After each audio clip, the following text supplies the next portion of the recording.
Olá, boa noite a todos. Muito boa noite. É um prazer enorme estar aqui com vocês nessa live. Hoje nós vamos abordar um assunto muito importante, que é sobre a nova variante da Covid-19. Nós vamos receber um convidado muito especial, um cientista renomado, médico sanitarista, Doutor Vecina. Oi, Lúcia. Como vai? Tudo bem? Estamos aqui na luta, Lúcia. Olha, um prazer enorme tê-lo aqui na nossa live, como sempre. Prazer é meu. Estamos aqui muito felizes do senhor ter aceito o nosso convite.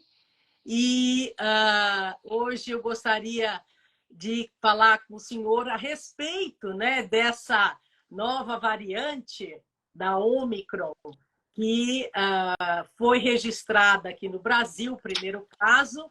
Todo mundo deve estar acompanhando nos noticiários, na televisão. E nada melhor do que conversar com o senhor, que é realmente uma sumidade no assunto, né? E pode esclarecer muitas dúvidas dos nossos convidados aqui presentes. Eu queria só fazer uma apresentação, como vocês já devem saber, né? O doutor Vecina, ele é médico sanitarista, fundador e ex-presidente da Agência Nacional de Vigilância Sanitária, é um dos criadores do Sistema Único de Saúde, o SUS, é professor da Faculdade de Saúde Pública da Universidade de São Paulo. Doutor Vecina, muito obrigada pela sua participação, viu? É um prazer estar aqui com você e com os seus seguidores. Acho ótimo isso e acho que é importante mesmo levar essas informações para o público. O público tem que saber o que está por vir e como se proteger melhor, né? Com certeza. E a última vez que nós fizemos uma entrevista com o senhor, eu vi aqui nos meus registros, foi em abril de 2021, né?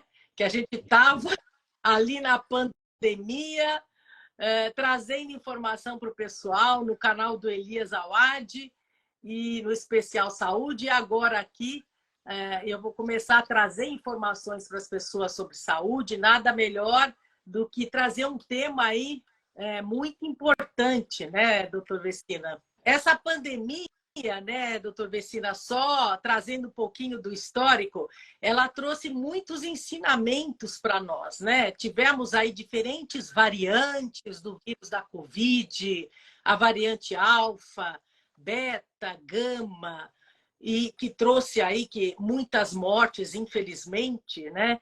A Ômicron, que se espalhou rapidamente, com poder de transmissão muito grande, e após aí 7 meses consecutivos de queda de casos de Covid, a gente começou a observar um aumento de número de casos em diversos países, e hoje mais de 50 países já registraram, né, casos dessa nova variante, a EG5, né? Então eu queria saber do senhor explicar melhor por que apareceu essa nova variante, né? O que ela representa para a nossa saúde e o que a gente deve fazer nesse momento. Primeiro, eu acho que a gente tem que levar em conta o fato de que esse vírus é um vírus que habitava, que era um parasita, né, do morcego. E ele saltou do morcego para o homem. Então, até 3 anos atrás, ele vivia lá com o morcego. O que aconteceu? O morcego, na China, ele foi sendo expulso pelo crescimento da população cada vez mais para longe, né? E por alguma razão, que nós não sabemos, a natureza é que determina isso, esse vírus resolveu tentar outros hóspedes. E ele pode ter saltado direto para o homem ou saltado para um outro mamífero e desse outro mamífero ter vindo para o homem. Existe aí uma tese de que ele teria saltado para o pangolim e do pangolim teria saltado para o homem.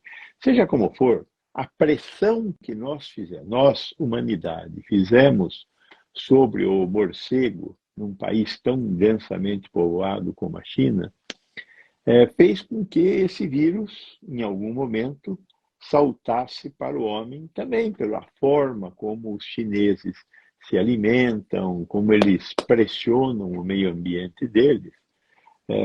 Um país de 1,4 bilhão de habitantes, e não tão maior do que o Brasil. É um país que tem 11 milhões de quilômetros quadrados, quando o Brasil tem 8,5 milhões de quilômetros quadrados, com 200 milhões de habitantes, né? Então, é um país muito densamente povoado e onde essas populações de animais vivem sob pressão ambiental. Então, seja lá qual for a explicação, alguma dessas, o vírus saltou do morcego para o homem. E no homem, ele começou a provocar essa doença, a Covid-19, foi identificado o vírus como sendo SARS-CoV-2. O SARS-CoV-2 é um vírus, os vírus tem duas grandes famílias de vírus. Os vírus que são constituídos de um material genético que é o RNA é o RNA, né? Ácido ribonucleico, e existe um outro tipo que é o DNA vírus, é o desoxirribonucleico. Os vírus DNA são vírus muito complexos e grandes. Os vírus RNA são vírus muito simples e pequenos. Esse vírus, o SARS-CoV-2, é um vírus que tem 30 mil pares de letrinhas que se combinam para trazer a mensagem genética que permite que o vírus se reproduza, né?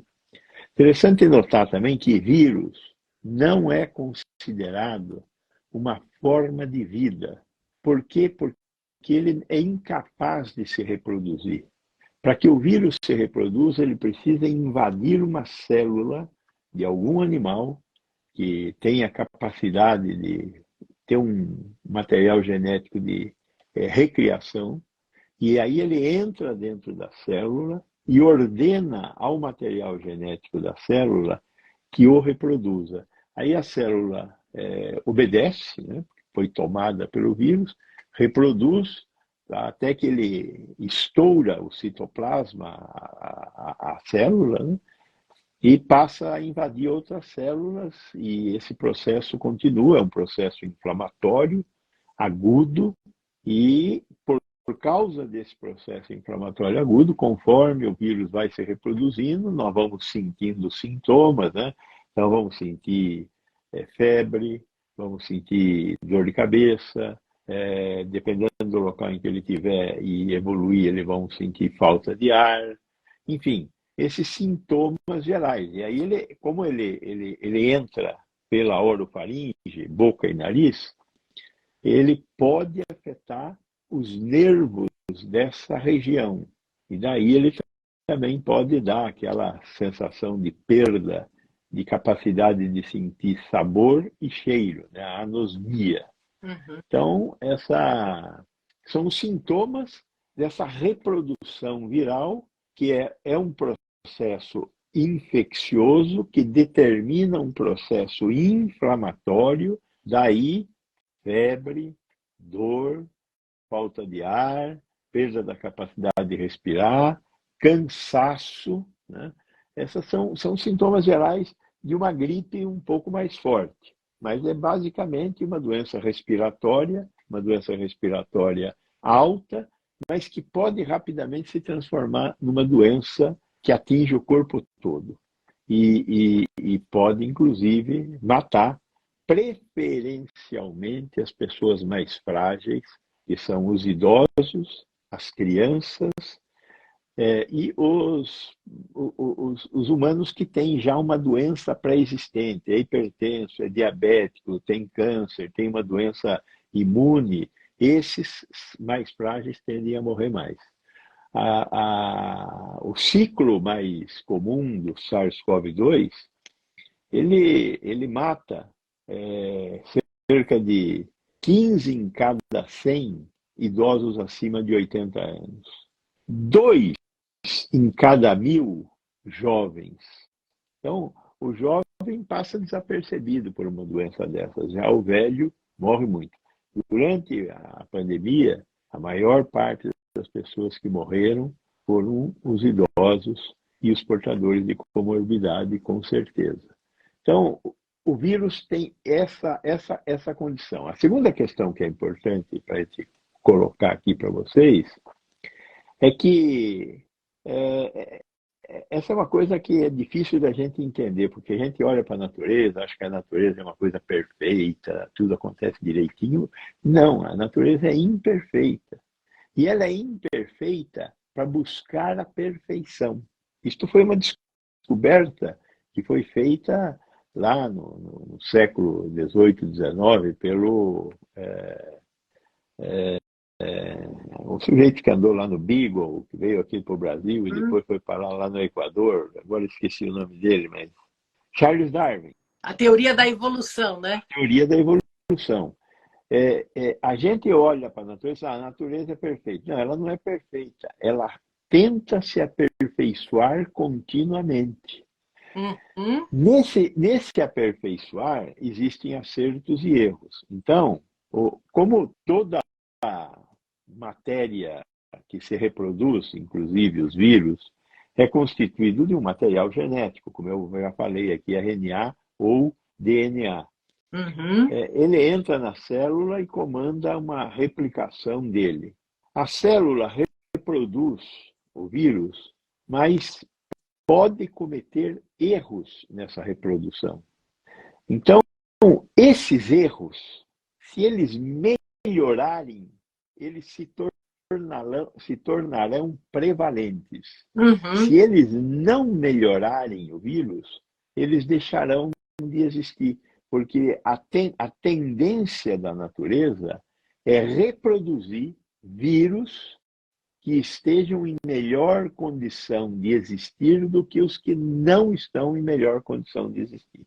O que é um vírus em melhor condição de existir? Uma forma de vida qualquer, inclusive os vírus. É um vírus que tem uma alta capacidade de transmitir. Quanto mais pessoas ele infectar, maior será a chance dele continuar existindo. Então, a natureza vai selecionar as cópias que forem mais invasivas. É óbvio que para ser mais invasivo, uma coisa que o vírus precisa fazer é não matar o seu hospedeiro. Quanto mais ele mata o hospedeiro, menor será a chance de ele encontrar outro hospedeiro. Né? Veja, por exemplo, o ébola. Né? O ébola é um vírus tremendamente importante, altamente infeccioso, mas ele tem um problema. Ele é altamente letal. E ele mata tão rapidamente as pessoas que ele não consegue sair muito do lugar onde ele está. Então, em 2 dias, uma infecção por ébola mata uma pessoa em 2 dias. Não dá tempo de ele se espalhar. Ele se espalha rapidamente, mas como ele mata rapidamente, ele não consegue se espalhar. O SARS-CoV-2, ele infecta a pessoa e lá pelo 5º dia ele vai começar a ter sintomas. Então dá tempo dele circular. E nesse momento ele vai encontrar pessoas, né? Uma pessoa infectada vai encontrar outras pessoas. A partir do momento que ela se infecta, ela consegue transmitir para outras pessoas. Então, nós calculamos muito esse chamado RT, né? A capacidade de um agente infeccioso infectar outras pessoas. Esse vírus é um vírus que, na média, quando nós começamos lá atrás, ele tinha a capacidade de infectar pelo menos mais 5 pessoas. Hoje, essas novas variantes têm capacidade de infectar mais 12, 13 pessoas. Por quê? Ele foi sofrendo um aperfeiçoamento ao longo do tempo. E esse aperfeiçoamento foi seguido de uma diminuição da letalidade.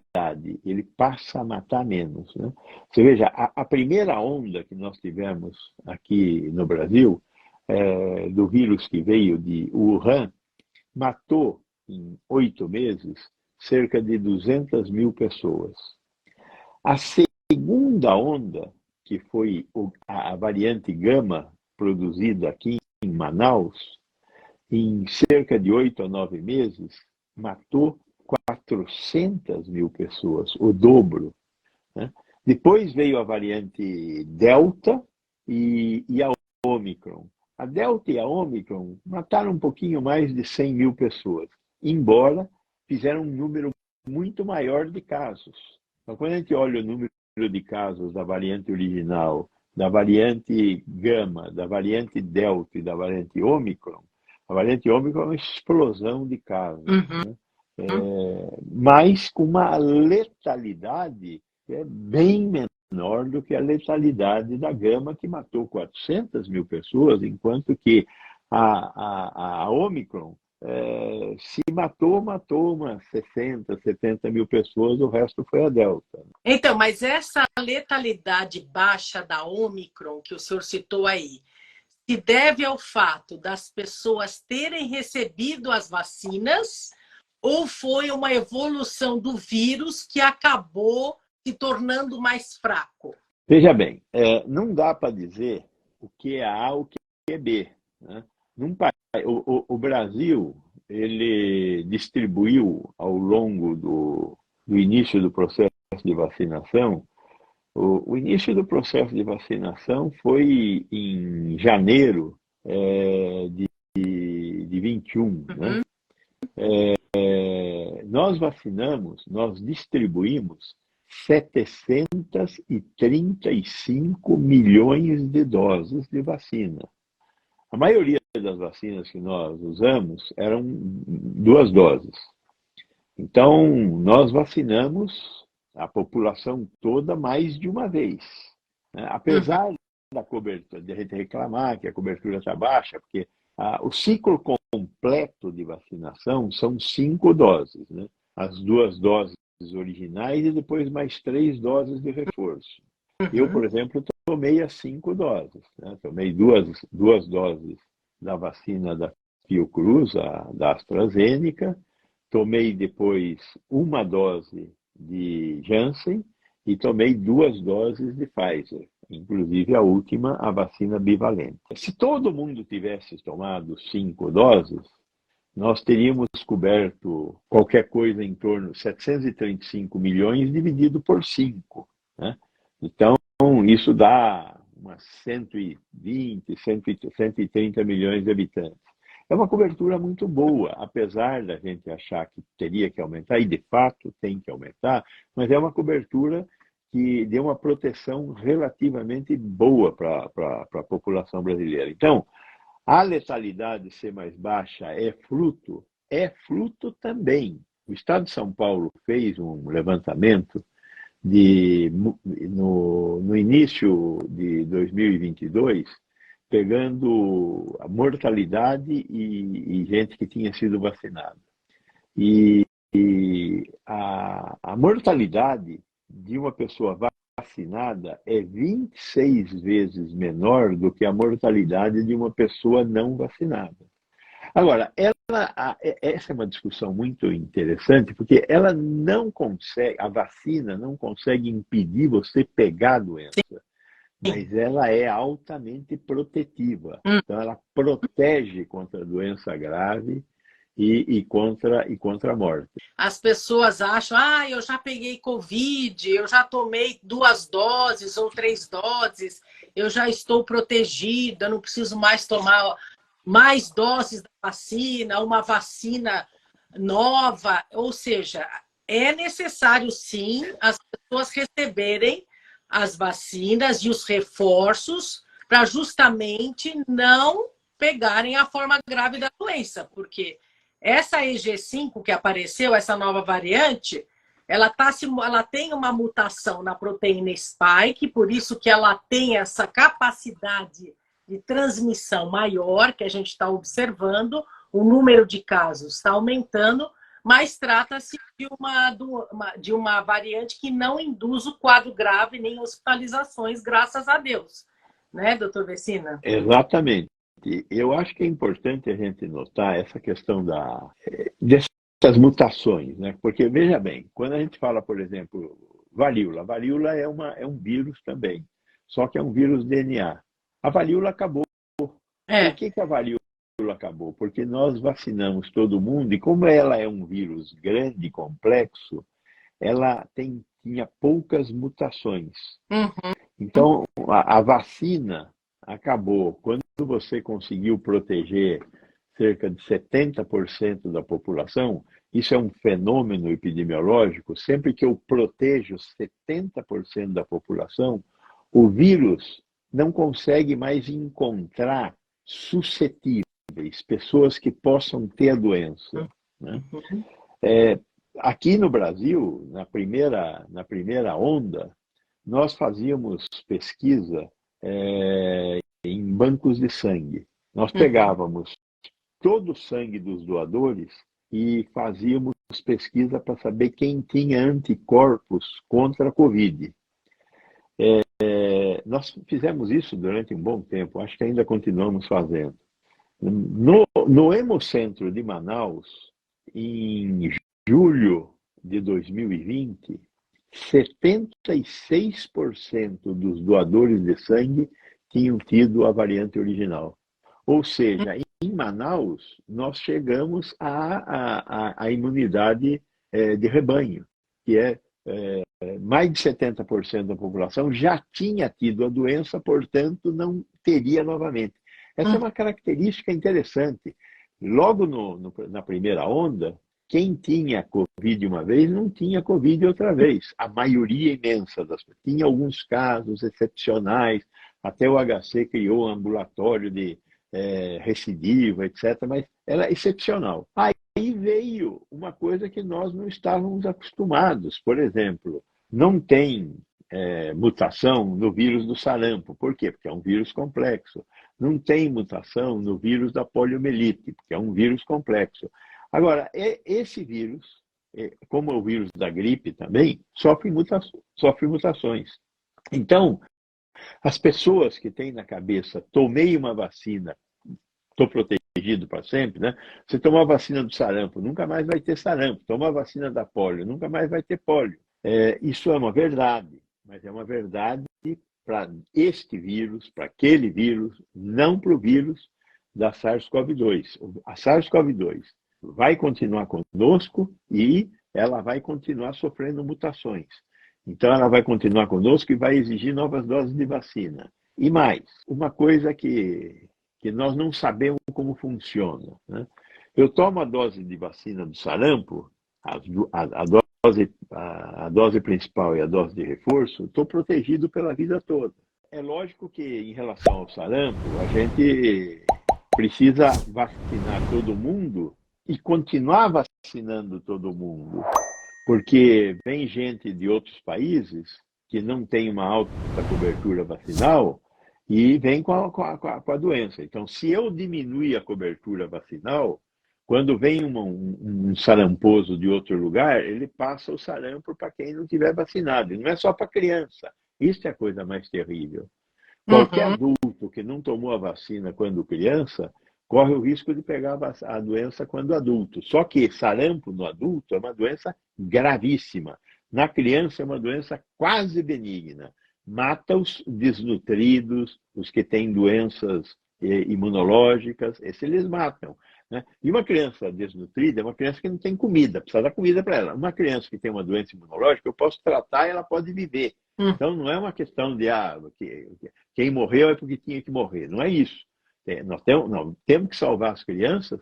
Agora, o problema é que quando você não é vacinado em criança e vira um adulto, se tiver sarampo, você tem grande chance de ter uma encefalite provocada pelo vírus do sarampo, que é letal, é mortal. Então, daí a importância da proteção, de altas proteções de todas as vacinas. Mas, de qualquer forma, o sarampo é uma doença erradicável é erradicar, desde que seja no mundo inteiro, né? A poliomielite, nós conseguimos um grande sucesso no mundo inteiro com a poliomielite. Hoje você tem poliomielite no Afeganistão, lá com aqueles loucos religiosos que eles têm lá, né? E talvez deva ter também em alguns locais da África. De resto, a poliomielite é uma doença erradicada. Agora, como nós estamos diminuindo a proteção, de repente vem um afegão para cá e é uma doença muito grave. Então, temos que proteger a população. Agora, essas vacinas são vacinas perenes, duram para sempre. A vacina do SARS-CoV-2, nós não sabemos por quê. Você dá a vacina, produz anticorpos, que são a nossa defesa. O anticorpo é o que o corpo desenvolve para atacar o vírus. Então, produz anticorpos. Se o vírus tentar entrar, o anticorpo vai lá e dá-lhe uma cacetada. 5 a 6 meses depois de tomar a dose, há uma queda na produção de anticorpos. Por quê? Não sabemos. Não sabemos. Mas há uma queda. Então, o reforço é necessário, né, doutor Vecina? Sim, o reforço é necessário. Se bem que também nós temos que aprender mais, porque nós temos 2 tipos de defesa, né? Nós temos uma defesa que a gente chama de defesa sorológica. Sorológica é tudo que circula no nosso corpo, no sangue, né? E nós temos uma defesa tecidual, que são células que estão no nosso tecido, que fazem parte do sistema de defesa. Nós medimos muito bem, pelo menos a gente acha isso, a produção de anticorpos no soro, mas nós temos uma incapacidade muito grande de medir os anticorpos teciduais. E essas defesas nessas células, nos macrófagos, essas células que estão no tecido, a imunidade celular. Então, qual é o papel da imunidade celular no SARS-CoV-2? Nós não conhecemos. Então, o certo é o seguinte: as vacinas protegem contra ter a doença e contra ter a doença grave. A proteção conferida pelas vacinas, ela cai em 5 a 6 meses, daí a necessidade dos reforços.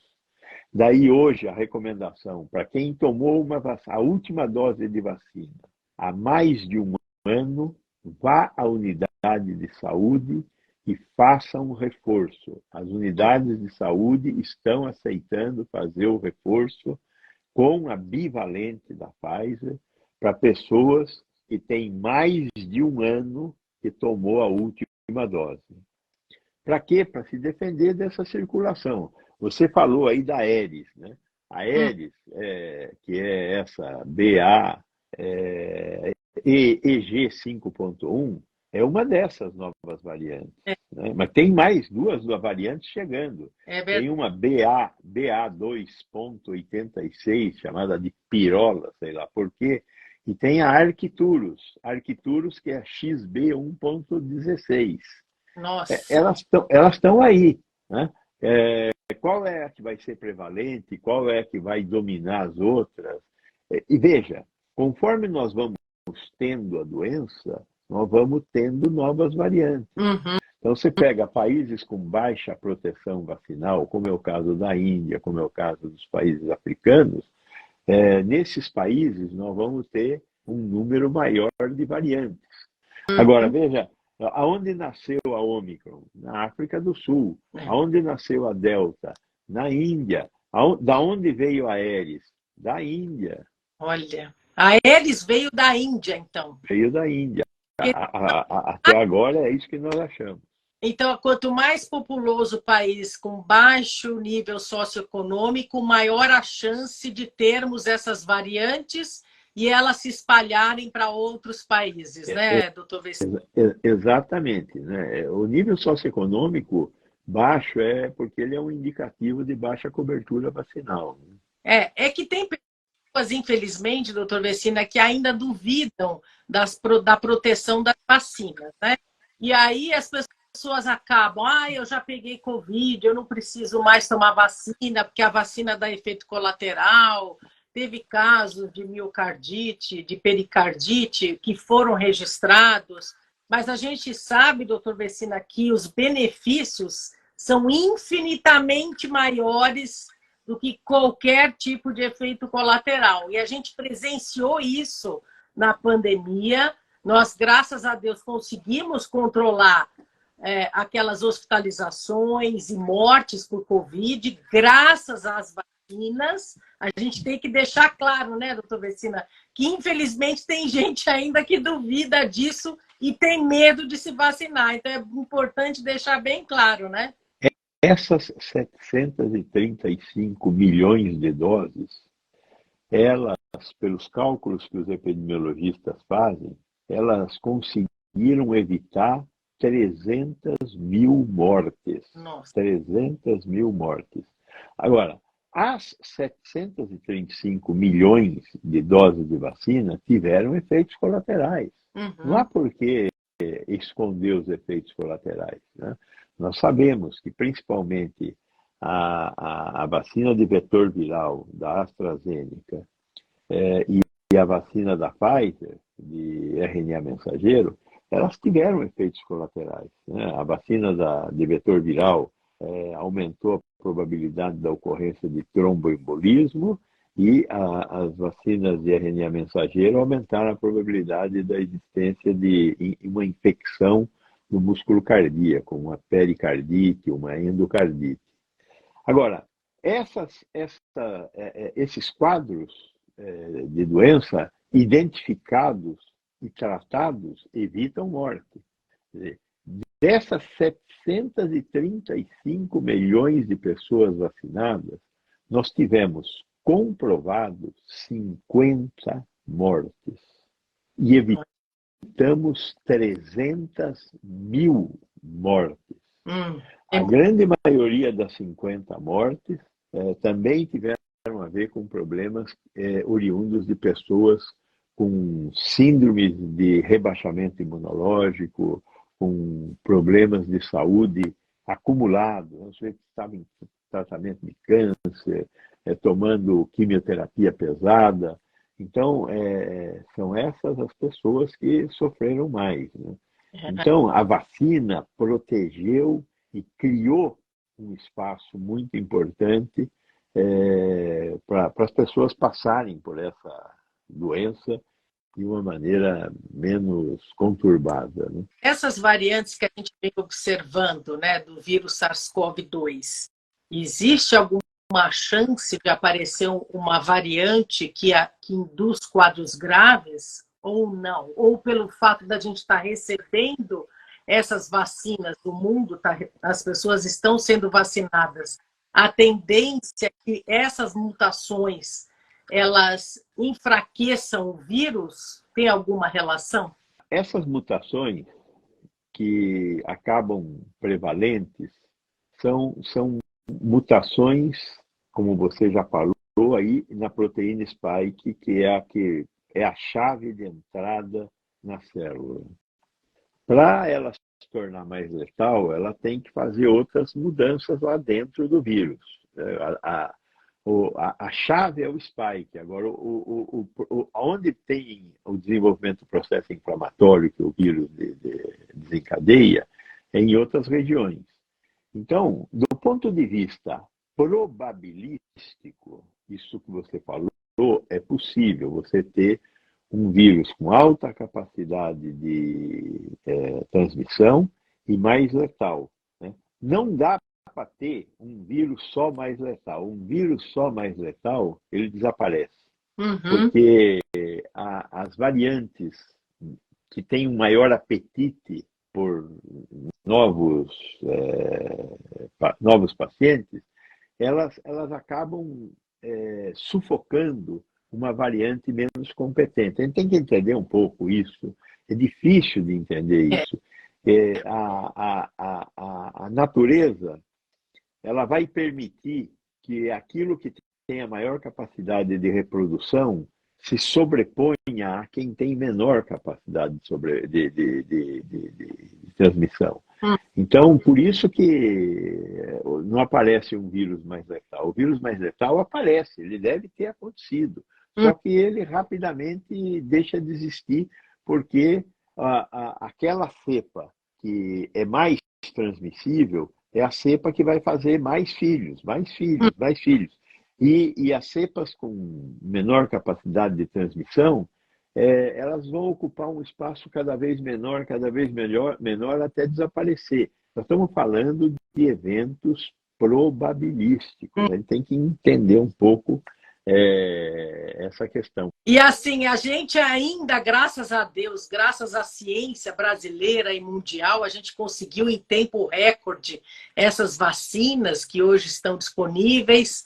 E as pessoas têm que ter a consciência de tomar todas as doses e os reforços, justamente para que novas variantes não apareçam, né? E se aparecerem, a gente já está protegido para não adoecer de forma grave nem ser hospitalizados, né, doutor Vecina?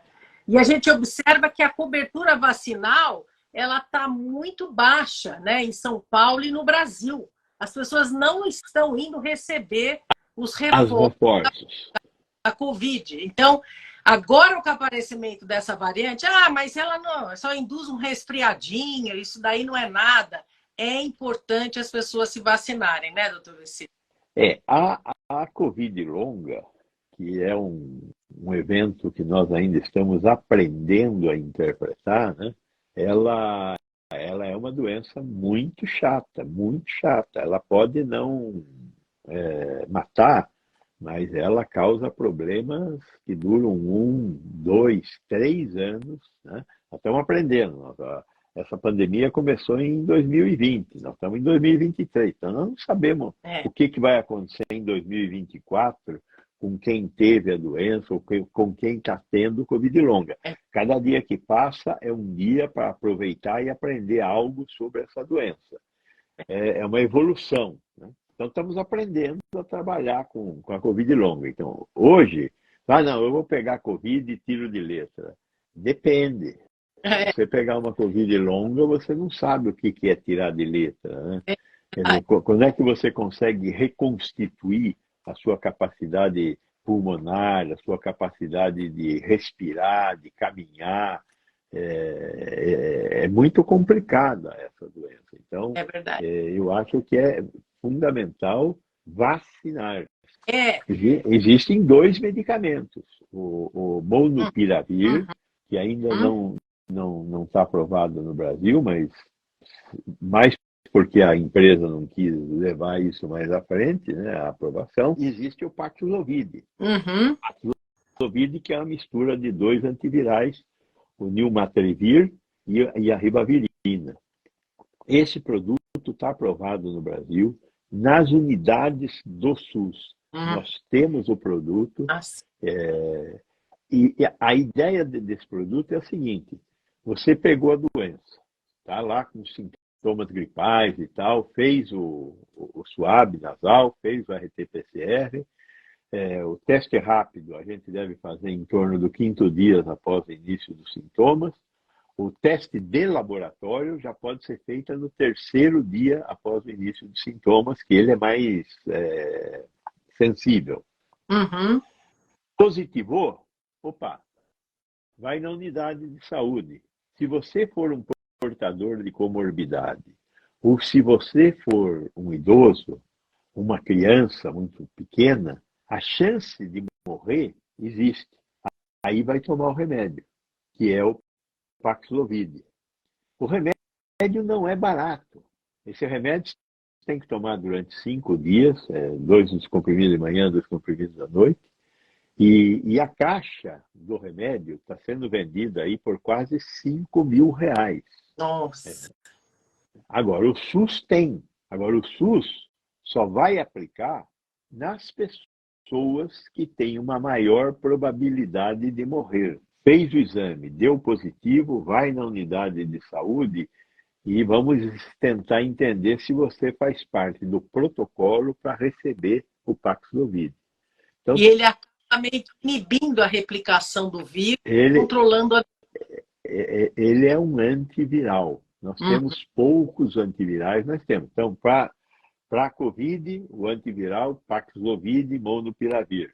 Para gripe, influenza A, influenza B, tem também um antiviral, que é o oseltamivir, que é o Tamiflu, que também existe no SUS. O Tamiflu é mais barato, uma caixa de Tamiflu deve estar custando aí uns 150, R$ 200. Tem até genérico do Tamiflu. É que a gripe é uma doença bem menos complicada. De novo, morre-se de gripe? Nós temos aí umas 2, 3 mil mortes por ano de gripe. Quem é que morre de gripe? Os velhinhos, as crianças muito novinhas, que ainda não têm um sistema imunológico desenvolvido. Né? Os imunossuprimidos, as gestantes também é uma preocupação muito grande, porque a gestante está produzindo uma vida lá no seu útero e ela fica dividida. O corpo da mulher fica dividido entre proteger a criança e se proteger, e é um momento em que existe um risco muito grande dela morrer. Né?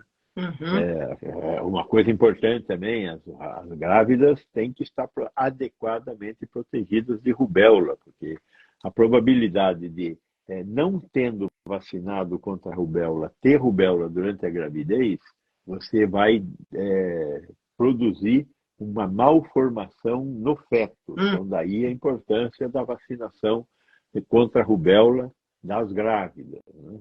Sim. Doutor Vecina, agora para o pessoal que está aqui nos ouvindo, queria até agradecer a nossa audiência, o pessoal que está entrando, né? E, por exemplo, a pessoa pegou uma gripe agora, né? E está com tosse, está com coriza, né? Dores no corpo, ela deve realizar o teste de RT-PCR ou ela pode realizar o teste de farmácia? Ou ela deve realizar algum teste. Tá.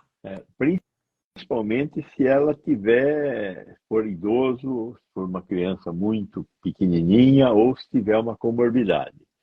Teste de farmácia é mais baratinho. Eles pegam essa variante EG5, os testes?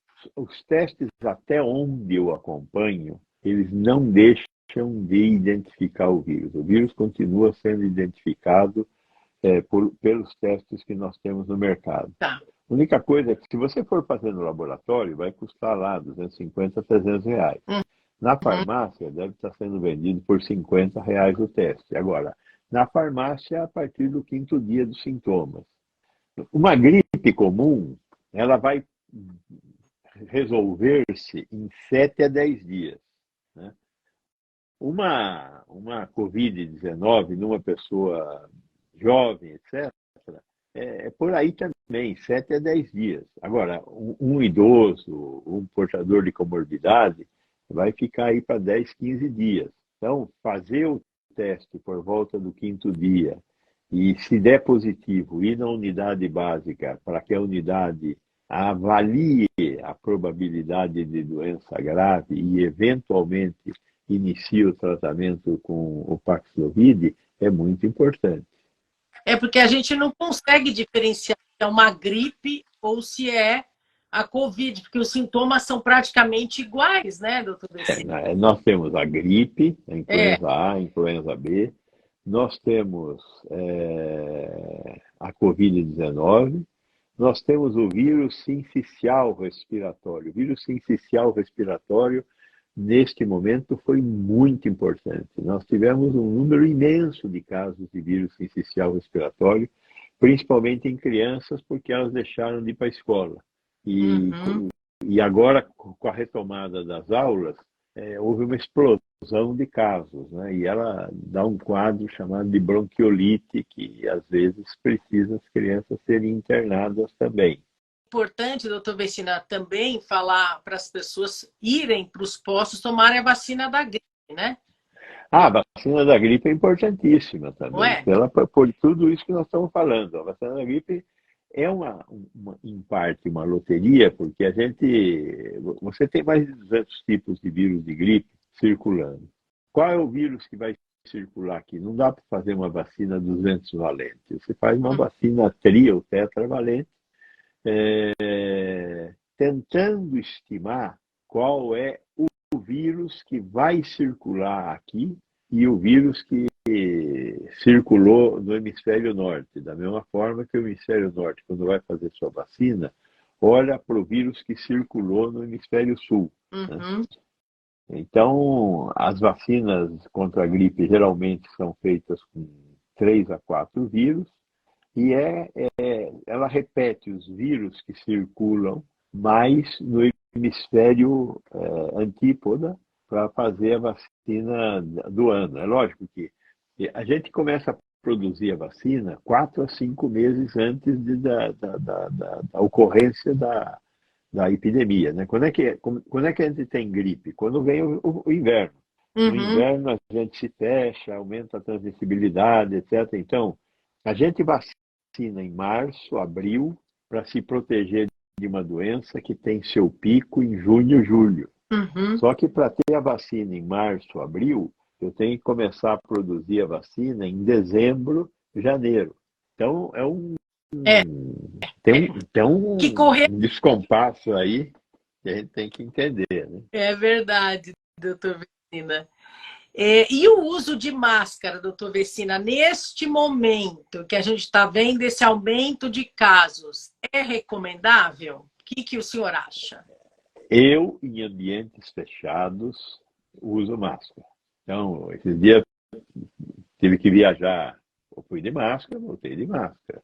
No avião tinha um monte de gente tossindo no avião. O avião é um negócio muito bem protegido, porque ele tem sistema de filtragem que filtra vírus. Mas no aeroporto, nesses outros locais, tem uma chance maior de ter o bicho. Então, a recomendação, temos 2 recomendações.